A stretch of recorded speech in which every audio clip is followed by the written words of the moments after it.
че след като се подаде захрана или се рестартира, първо се изпълнява тест. На следващото място се зарежда, бутва се операционната система. Оттам нататъка се гледа стойността на конфигурационния регистър.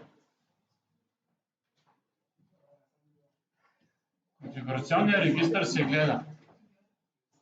Ако неговата стойност е равна на 2102, се зарежда стартовата конфигурация.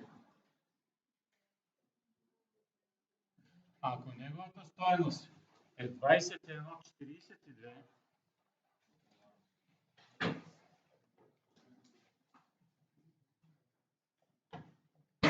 този процес се пропуска.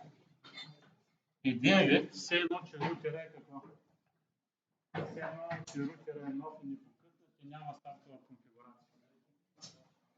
Въпросът се свежда как така стойността на конфигурационния регистър от нормалната стойност 2102 да е направим на 2142. Когато имате физически достъп до устройството и вие го рестартирате, как от захранващия кабел, защото нямате достъп до командния интерфейс, не може да задавате команда от reload, вие след като рестартирате устройството, имате 60 секунди, в които 60 секунди може да натиснете клавишна комбинация Ctrl и Break. Натиснете ли тази клавишна комбинация тези 60 секунди Ctrl Break, влизате в специален сервизен режим, който специален сервизен режим е известен като ROM Monitor.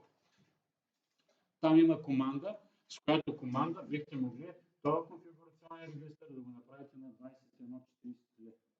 16-тична време система.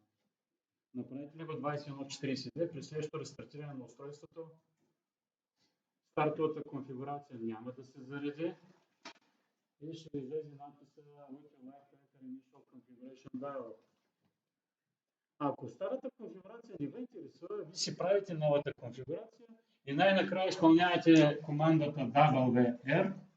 Старата конфигурация унищожавате и действа вече от тук нататък вашата новата конфигурация. Ако старата конфигурация ви интересува и точно това само ще ви разкажа, просто трябва да изпълниш командата след като си влязъл в Enable режим. Трябва да копираш стартовата конфигурация в Running Config, да смениш паролите и да съхраниш вече новата конфигурация с новите пароли. Да, ще ви разберем. Сега това нещо стъпка по стъпка изглежда последният начин.